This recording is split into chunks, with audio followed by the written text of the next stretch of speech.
Good morning, everybody. Happy snowy morning. Snowy Monday morning to everybody on the East Coast.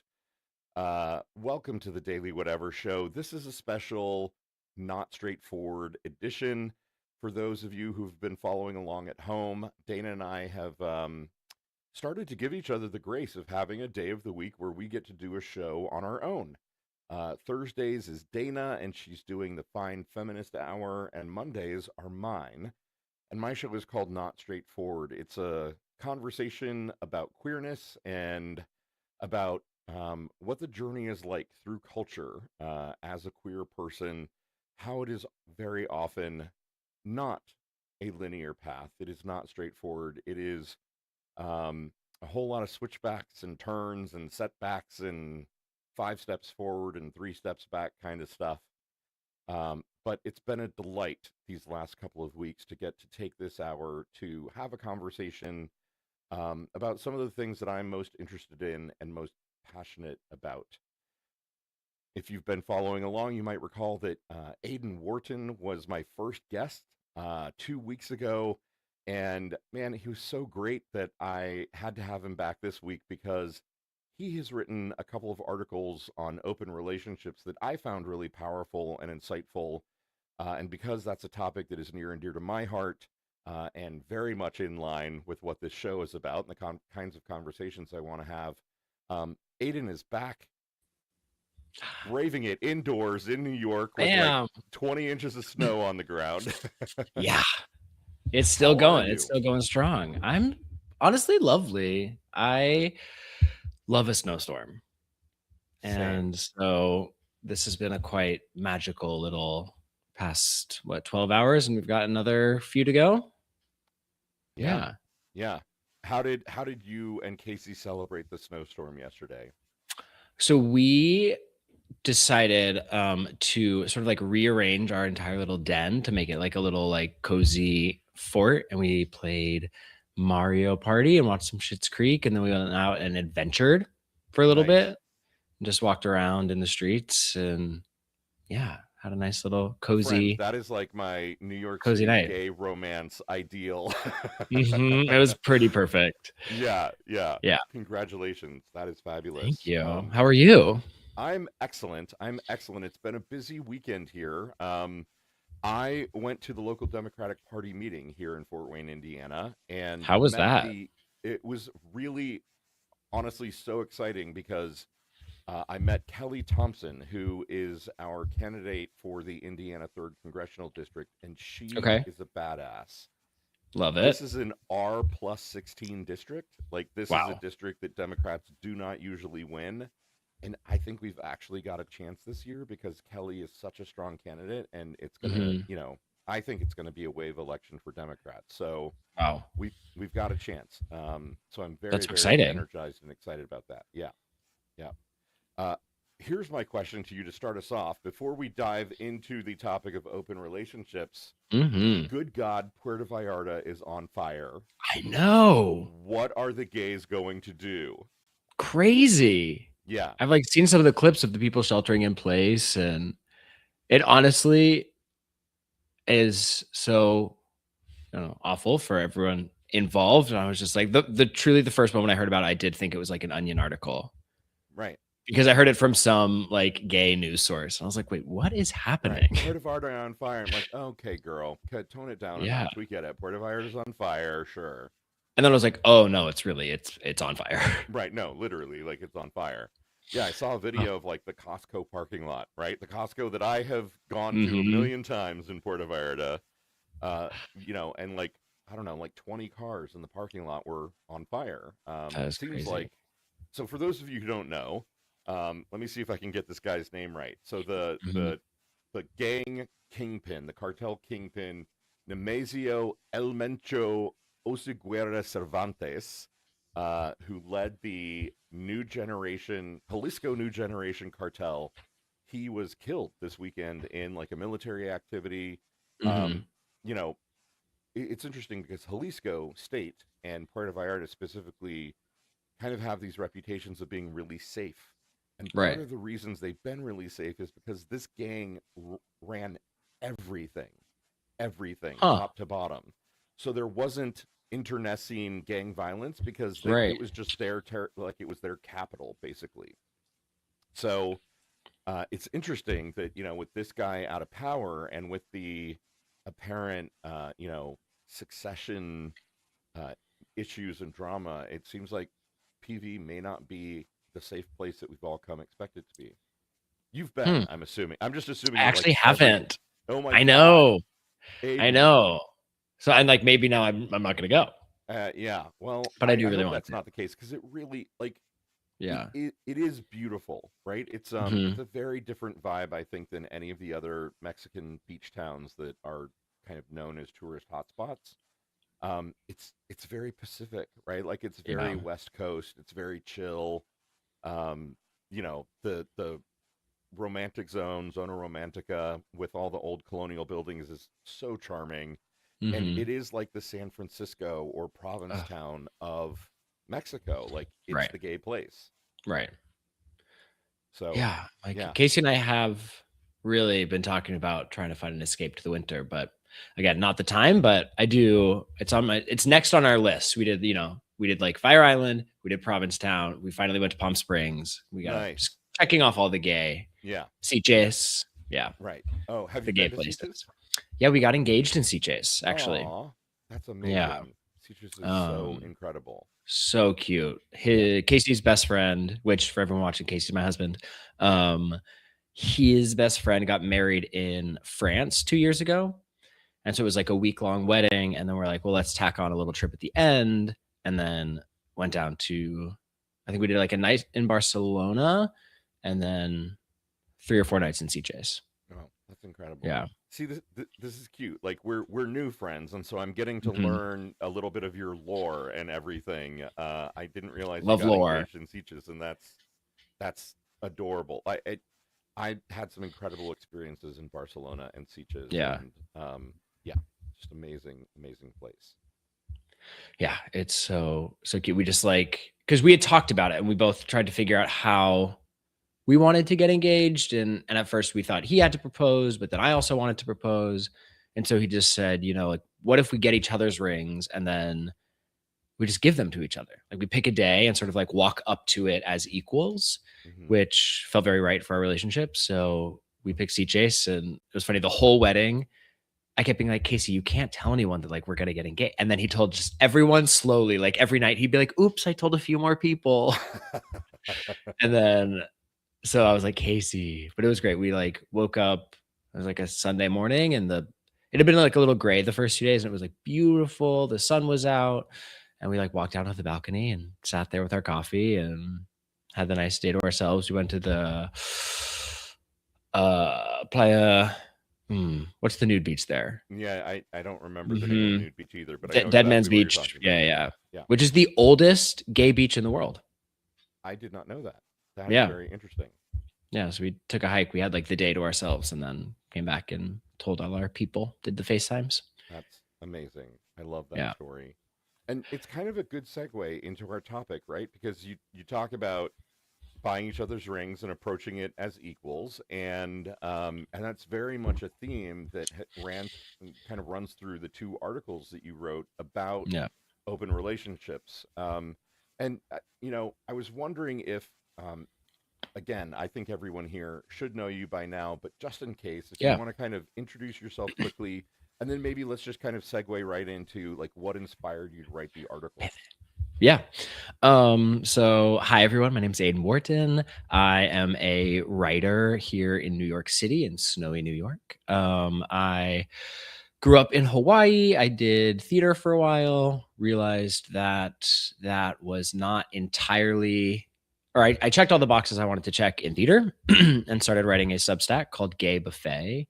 And then that has sort of taken off this way. And then about a month ago, we launched a podcast called Getting Close, which is a podcast all about connection and finding connection again in our sort of digitally disconnected world. And through all of this, I've always been really fascinated by relationships, by connection. In the fall, was like, all right, like, what's my thing? Like, what do I really feel passionate about talking about if I had to brand myself? Yeah. And it was connection. But I had always sort of had this, like, that's such a vague thing to talk about. And over the course of certain articles over the past couple of years, like, I would write about being open with my husband. And then I recently started working with a social media manager who was like, I think this is the lane that you inhabit really well that provides a lot of value. Like, you Yeah. talk about it very clearly, you talk about it with a lot of like grace and nuance and compassion. So we started doing that a little bit more. And then we wrote, so Casey and I did an episode of my podcast for Valentine's Day. And in it, we talked about our relationship and the struggles and questions from the audience, and ended up posting one of the clips to Instagram about how Casey felt when I brought up openness for the first time. That comment just got some like really lovely critical I'm sure. comments, Right. which was a really interesting, it was sort of the first time that we were like, oh, right, all the platforms are different. Most of my stuff had been on Substack before. Right. I'd written about it, but we hadn't like put it in video format, which spreads wider.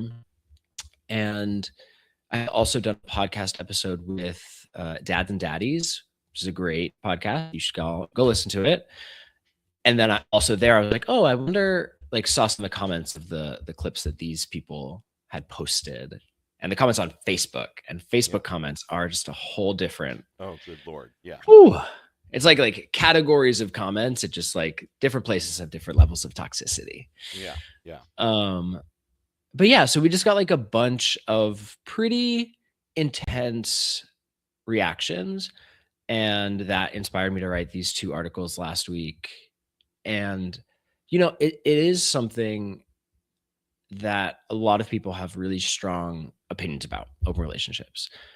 And I think regardless of how you approach them, I can't control how people will react to them, right? Like, it's either you're selfish, that's not a real, we get a lot of like, if it's open, it's not a real relationship.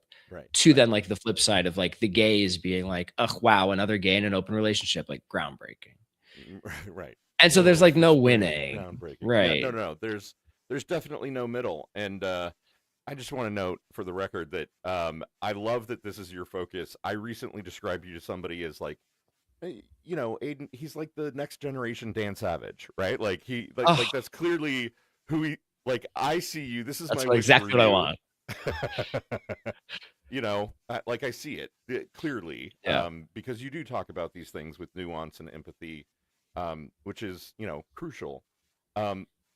Let's talk about the nature of the open relationship, right? So there, I mean, I feel like gay culture is something that, for me, I'm like, oh, Madge, you're soaking in it, like I've been swimming in open relationship culture for so long. But just in case there are folks in the audience who are kind of questioning what that means, you're talking about consensual non-monogamy, right? And for you and Casey, what is the definition? Like, what is the form you're talking about? There is a lot of intersection on the what is it? What am I? Why is the word? Spectrum. Spectrum. Thank you. Okay. Yeah. On the like spectrum of monogamy to non-monogamy, there's so much like blurred overlapping lines, right? Because if you go from like full monogamy to then maybe like monogamish to open relationships to poly to relationship anarchy, I'd say are sort of like the general spectrum. I'm sure I'm forgetting something. And everyone's definitions are very different. Some people think open relationships are just about sex, and if there's emotions, then it's poly. So it just like everyone can approach it the way that they want to. For Casey and I, we aren't looking to have like full relationships with other people. And that being said, though, we are not people who are just interested in primarily sex all the time. Like, I really enjoy the many types of connections that an open relationship lets me have. Right.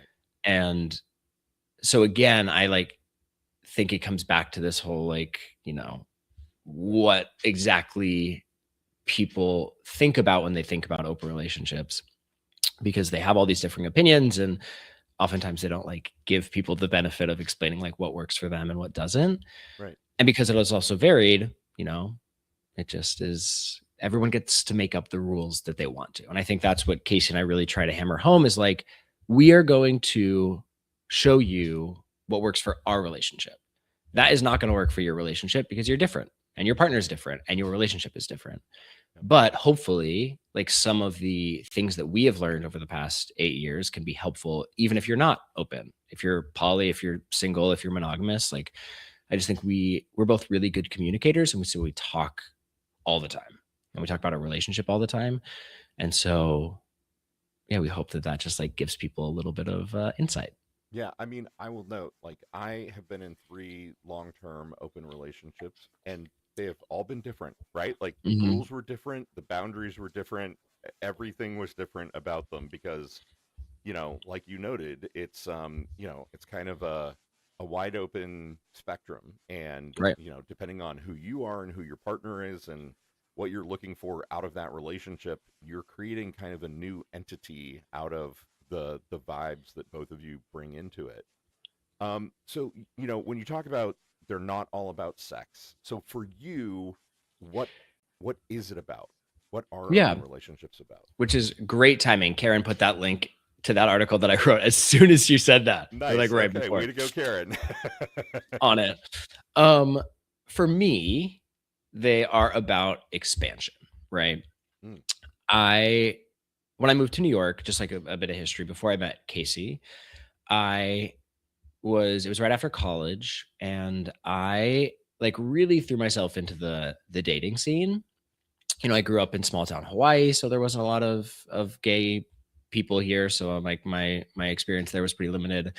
College, I went to Pace for a year here in New York, and then Penn State for my final three, but still like not like I was focused on school. I wasn't focused on boys. And then I moved to New York and was like, whoa. right. I had like this summer free, and I was like, okay, like it was like the perfect introduction to New York. And I was The seeing, kid in the candy store phase. yes, very much so. And I was like May was dating a couple and a throuple and single people, and just like really got to see the full breadth of what relationships could look like. Hmm. And was engaging with all of these people in ways that like blurred the lines between friends and lovers, and I wouldn't say like partners necessarily. Like we definitely like there were people I said I love you to, and like all of that, but it was all about sort of the connection between two people Right. more so than having really firm boundaries or rigid like guidelines. And so then my brother gave me this book called Relationships by the School of Life, which is an excellent book. Sort Nice. of as like Okay. tongue in cheek. Like I was really seeing this throuple at the time, and he was like, "You're gonna get so hurt," which was everyone's refrain. And because I was 21, people didn't believe me when I was like, I actually don't want this relationship to go anywhere else. Like I'm so happy with it as the status quo, Right. and I love these people and I love spending time with them, but that's where it's gonna be. Right. This Um, wasn't the four of you marching down the aisle together, right. picking out drapes, right? And even like they didn't always believe me again. They were in their early 30s and I was in my early 20s. So they're like, "Well, do you really know?" And I was like, "I think so." Um, but the ignorance of youth. Um, and so he And gave me this sometimes book. the wisdom Yeah, of youth, right? Like, I mean, sure. there's definitely like I think sometimes you just sort of know what you're really looking for. Right. And again, like I knew, like this also comes up often, so a little segue that I knew when I moved to New York that there was some sort of safety in dating open people because Hmm. I got to explore myself and my emotions and what I wanted. And honestly, what felt like a really safe environment where there wasn't the question of, are we dating? What's going to happen? Does this have a life? Like, I just got to learn from these people and experience these people and love these people in a way that just felt like so open and lovely. And so, oh, that's such a long-winded answer. I was like, right. I mean, Original honestly, question. like but it's a great answer because I think it fits really well into you talk a lot about communication as being key, right? I'm not trying Yeah, to jump ahead 100%. or Oh, whatever, please. but I think the thing about open relationships, at least in my experience, is not only is communication key, it is almost the only thing, right? Like, Right. and so because it requires nuanced communication, it requires the long answer, right? Right. It can't be, oh, are you jealous? No, I'm good. It's like, yeah, actually, I am a little bit, and I think it's because of this, and because he Right. reminds me of this, and there are long answers required, at least in my opinion, when it comes Yeah. to open relationships and the nature of that dynamic where sex is involved and the heart is involved. So, Yeah. long answer, hard question, like makes sense to me. A lot of talking. And that's like Casey and I've always been really good at it. And my family is a huge talking family, especially about relationships. So I was always sort of primed for this. And Casey has like really also matched me really beautifully in that. But back to I was like the book. Oh, it basically my how I approach them. Um so I basically got this book and it's from a company called the School of Life and they talk about emotional intelligence. Like that's their whole thing. It's an incredible company. And the book essentially lays out how we as people are living our entire romantic lives in response to the romantic movement of the 1700s, 1800s, Hmm. um, which then was like a direct response to feudalism and all of that sort of control. So we went from hunter gatherers, and then we became monogamy came around with like the advent of possession and agriculture. And we're like, Right. oh, well, this is my plot of land. So these things are mine now. And this is my person. And then once lineage became really important, that's when like monogamy became much more codified. Yeah. And then when the romantics came along, they said, wait, like marrying for like property and stuff sucks. What if, crazy idea, we married for our emotions? And then that became the dominating sort of mental space around love. And all of these tenets are the stuff that big romantic movies tell us, right? Like your partner is your other half. You should see them and just get them. You should all of a sudden have incredible sex and incredible sex for forever. And the most insidious part, in my opinion, is the like just get you, because then it actually negates communication. Because if your partner should just get you, it means that if you have to talk about things, things are wrong. Right, right. Something is broken if you have to explain and they don't just immediately understand Right. the intricacies of your very tender parts. Correct. And so basically for the last 250, 300 years, we've developed all of these really beautiful, lovely expectations about love that don't actually give us the tools necessary to get there.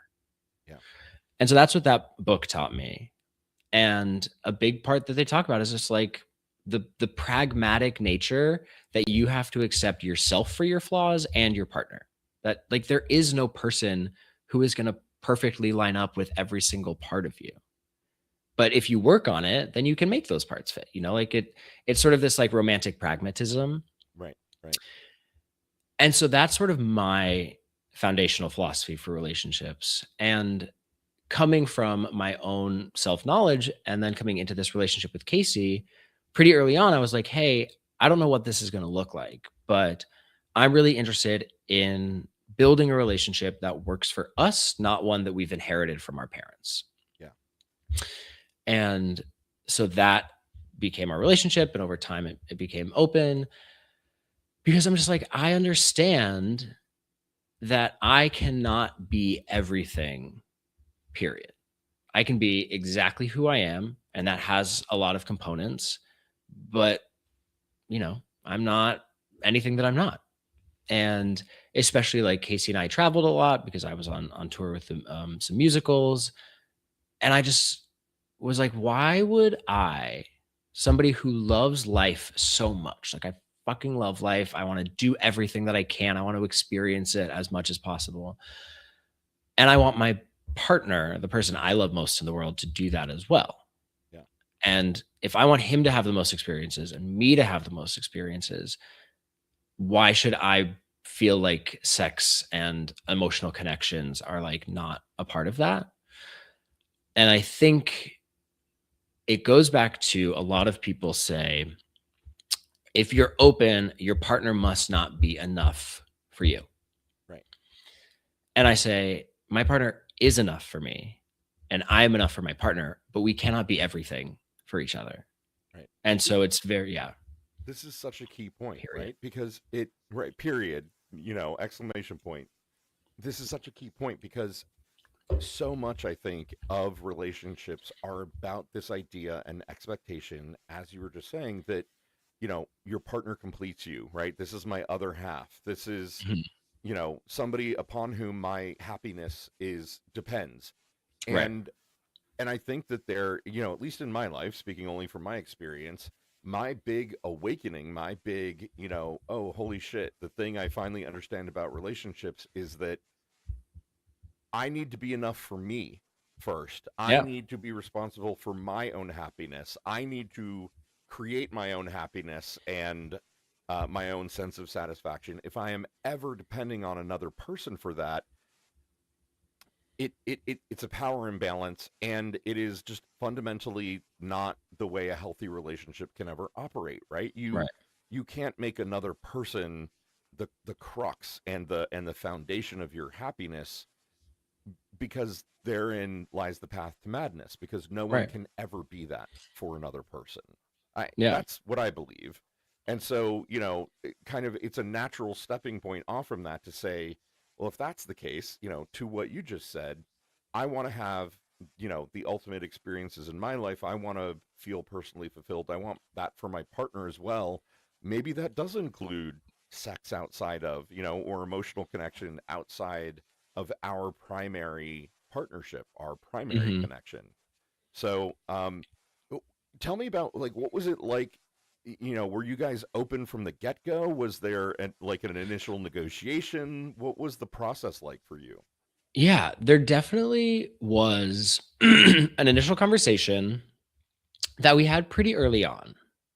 And this sort of gets to this also is like the clip that not, it didn't go viral, but the clip that got a lot of attention Yeah. was about how we started, right? Because I brought it up and I brought it up pretty early on, like I said, not asking for it, but just letting him know that I was interested in atypical relationships. My parents' relationship was super atypical.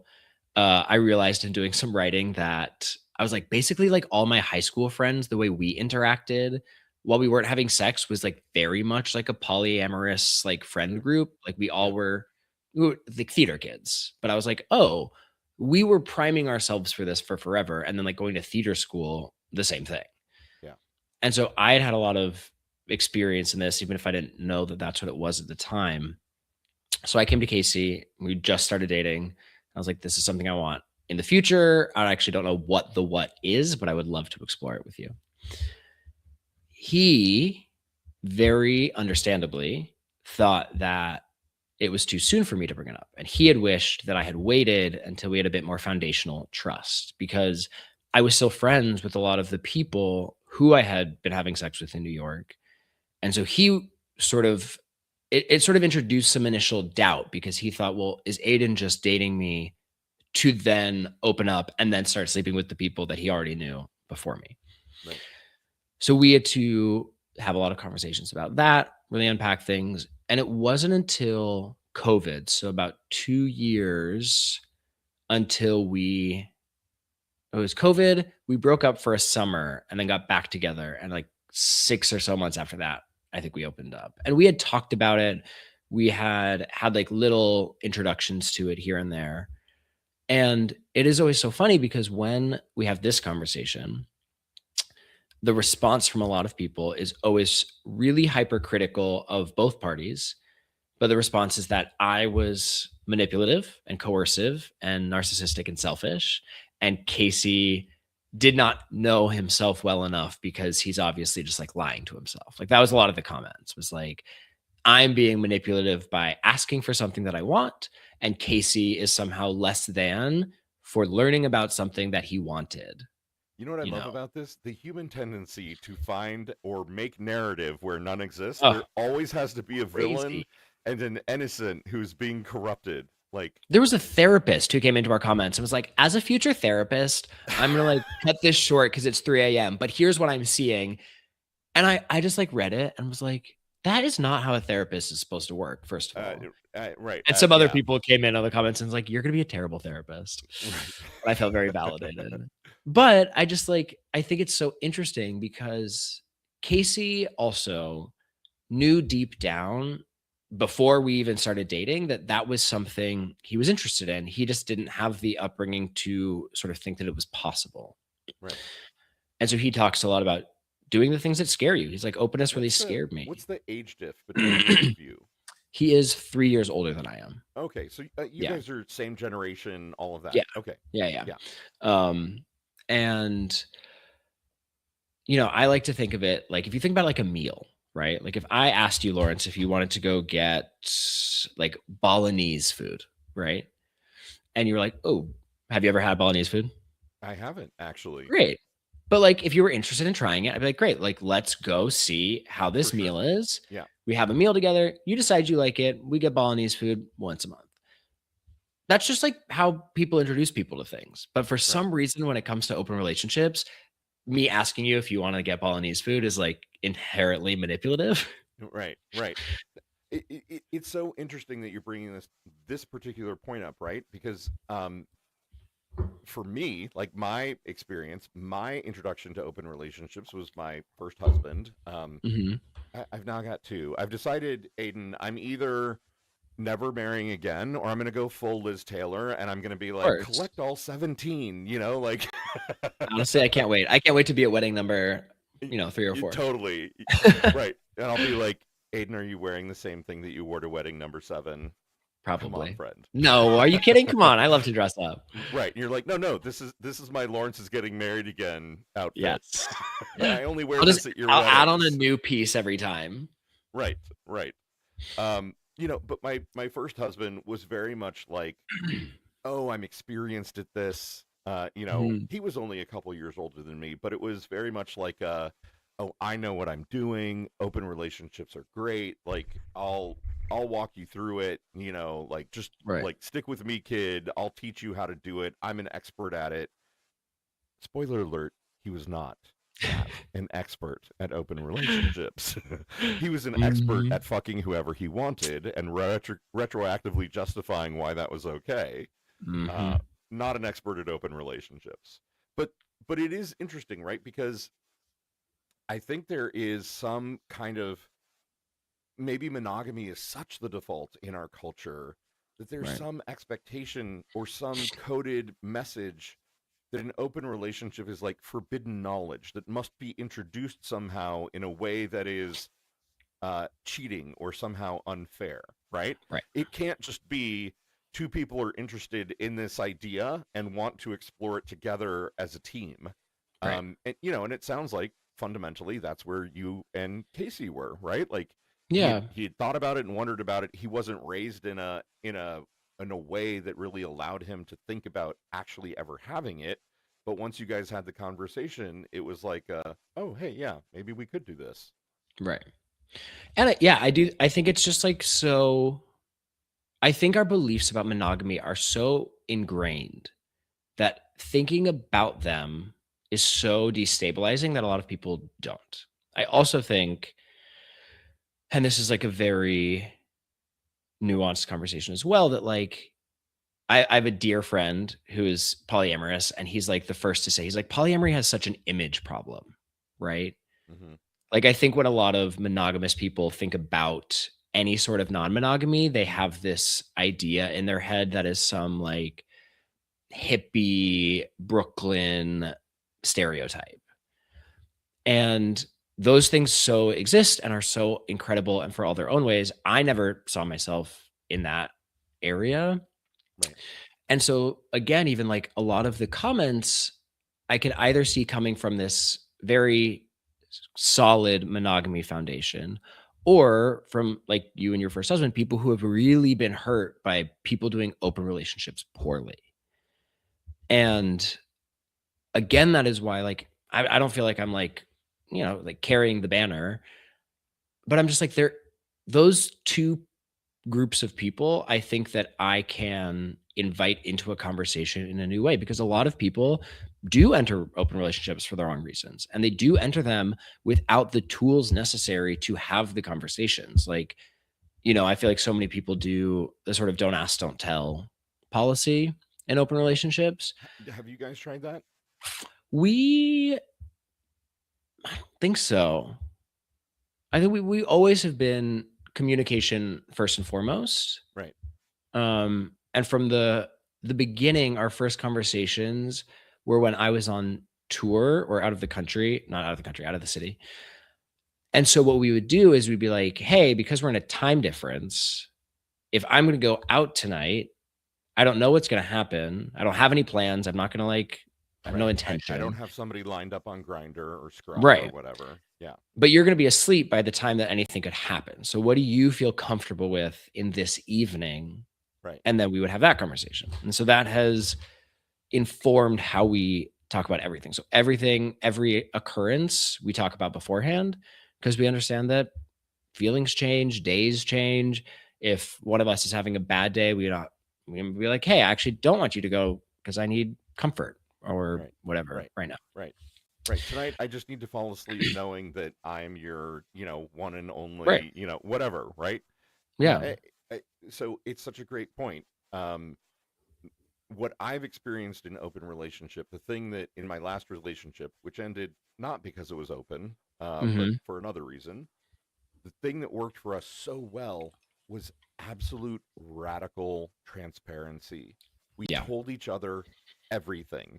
And it actually was incredibly fucking hot because one of us would have a sexual experience. We would tell the other in graphic detail. And it was, we were 1,800 miles apart. And so obviously we were going to be having separate sexual experiences.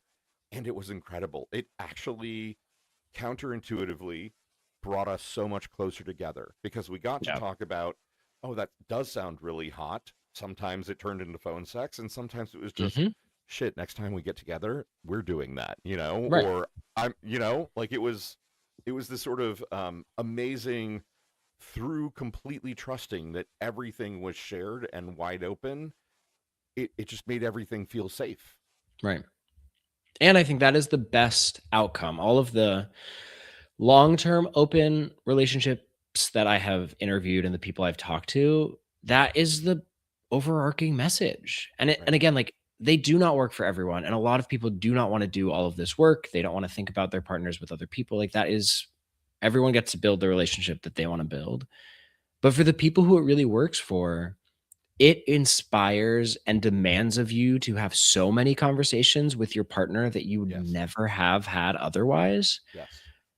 And I'm so grateful for those. Like, I think a majority of the growth that I have done over the past, say, 5 years has been because of the conversations that I have had to have with Casey about myself, about our relationship. And like, we get to support each other as individuals together. Right. Yeah. And I know, like, it's just like it just makes me fall more in love with him all the time. 100%.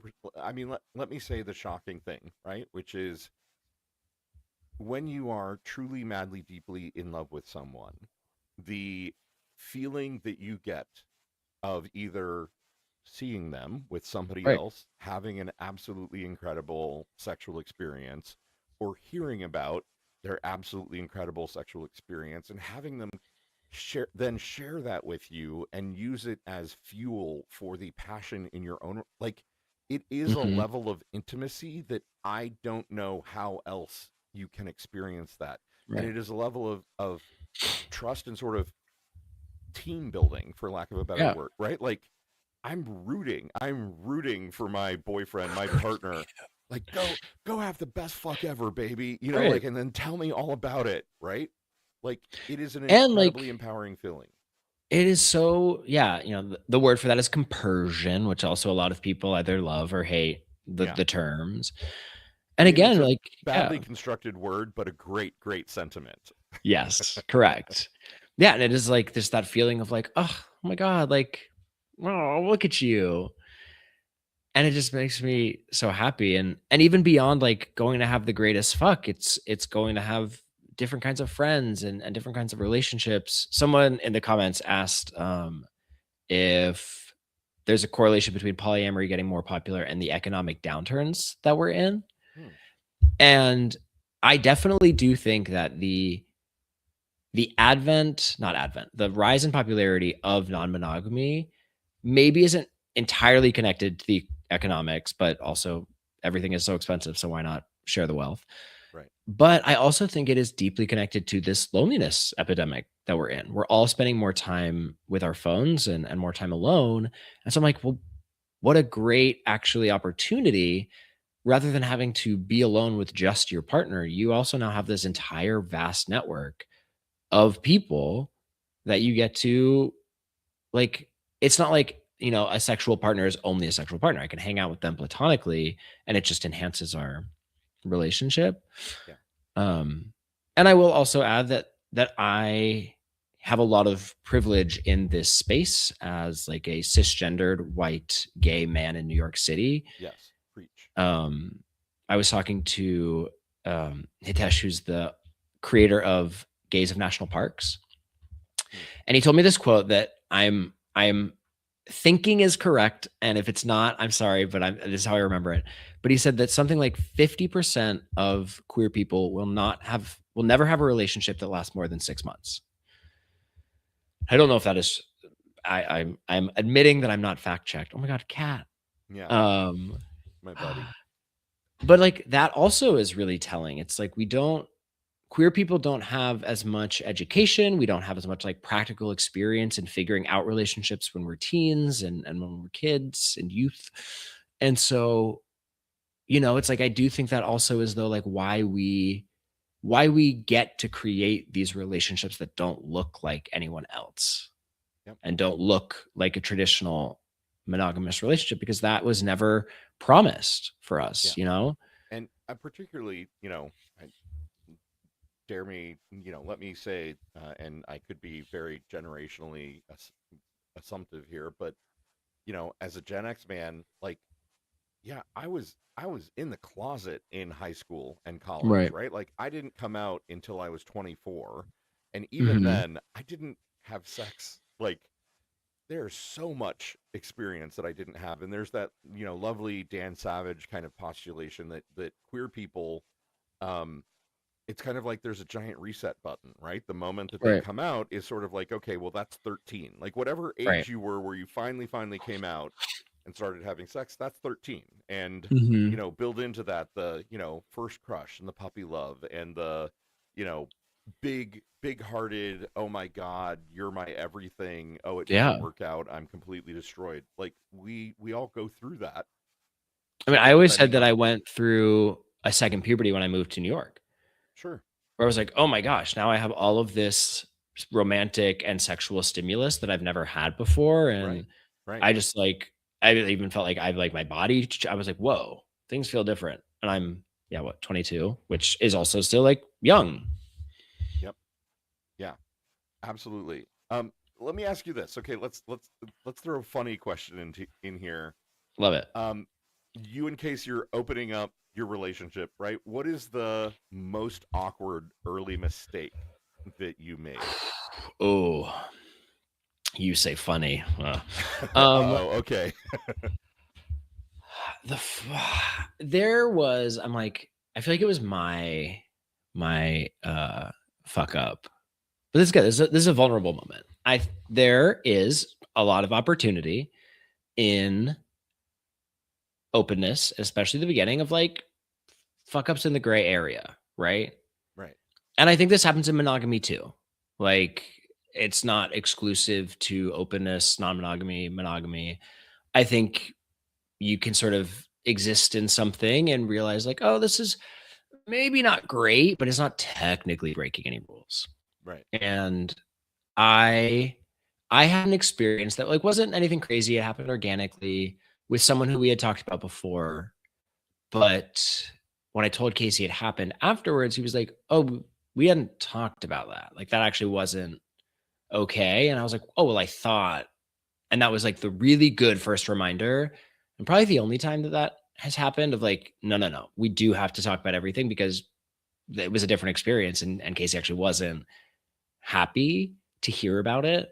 Right. But I will say the most like gratifying thing that has come from that too is this is the first relationship where I was so keenly aware that I had space to fuck up and it wouldn't end the relationship. Right. Right. Like I was always like, okay, I know that we're going to come back from this and we're going to learn from this, and I think I'm like, this is the clip that's going to get taken, but like open relationships are really messy. And especially when you're starting out, there are certain experiences that you will not know if you like or you don't until after you've done them. Mm-hmm. And you sort of just have to trust your partner enough to be like, all right, we're gonna test some things. We're gonna see how this feels. You're gonna go do it's always sort of strange. Like I remember the first time that I hooked up with someone, I was like, oh, this feels so weird, you know?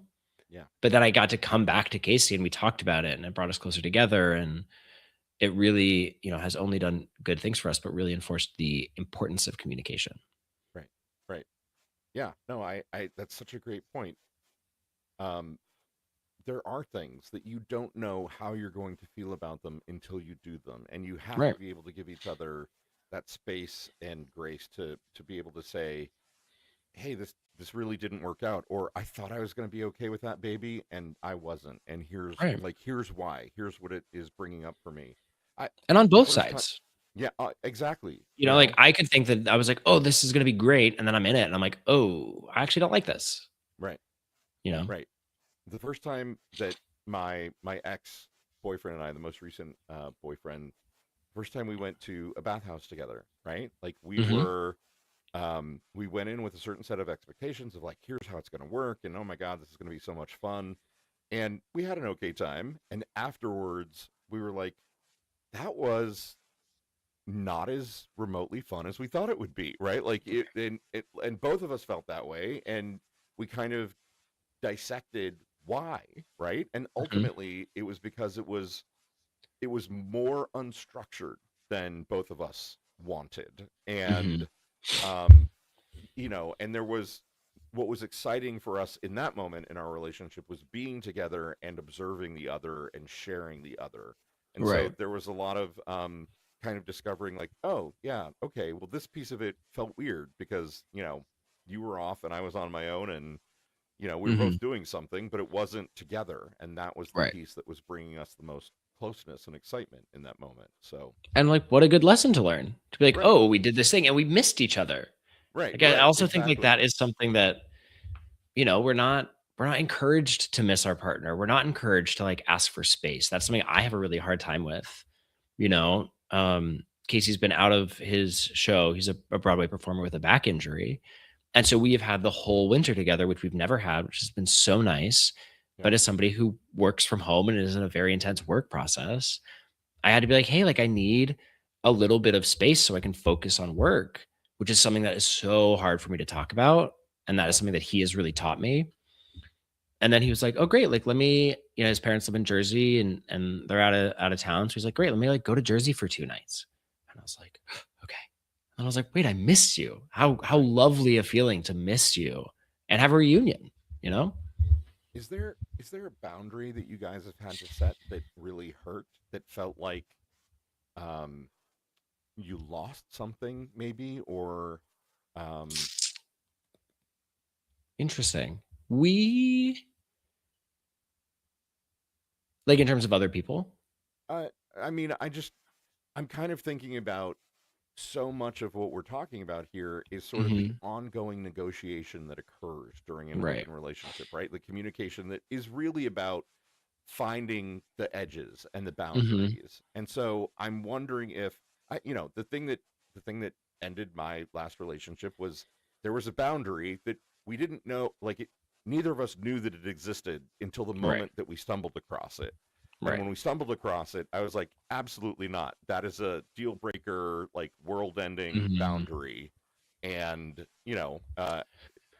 again, I say we didn't end because we were open. We ended because there was sort of this hard boundary that was a no go territory for me. And to him, he was like, oh, like that doesn't seem Right. fair. And I was like, well, then goodbye forever, And that's that. which I'm making sound overly Right. dramatic, but Right. Like open relationships can end because of traits that were exposed by the openness, sure. but are Yeah. not indicative of the Right. openness. Right.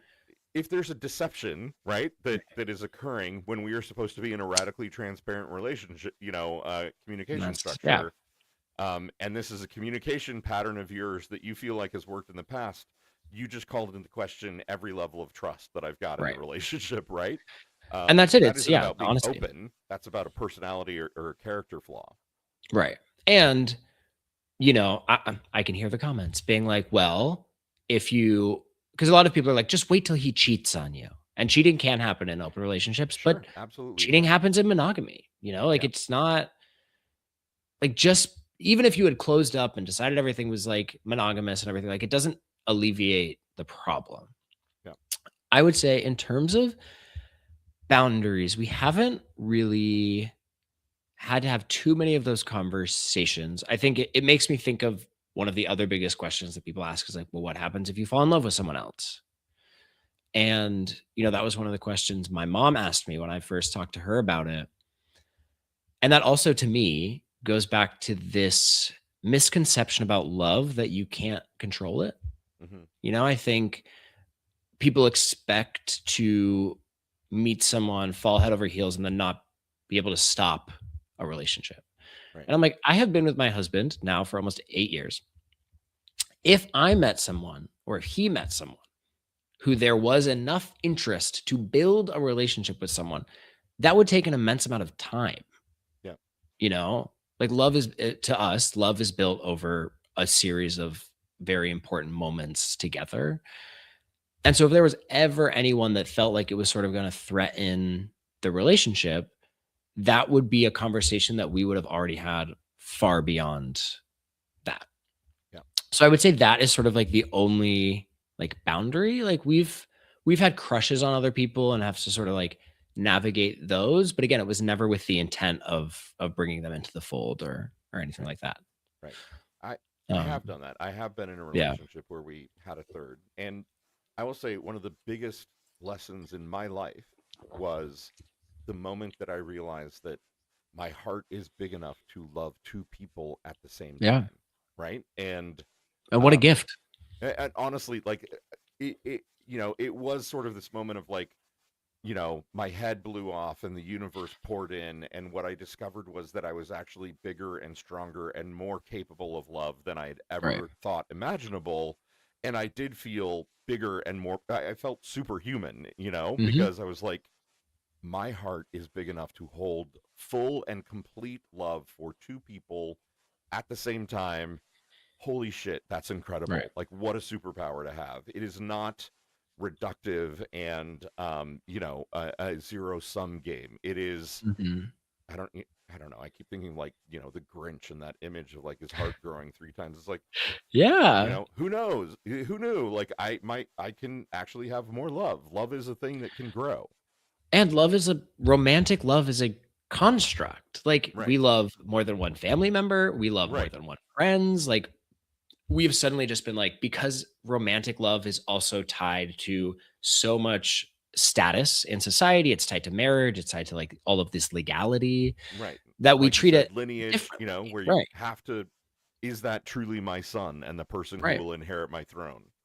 And like it goes back to romanticism where they sort of needed something to prove their relationship because it wasn't based on property value. Yeah. And so sex became that physical manifestation, which is how sex and love became tied together.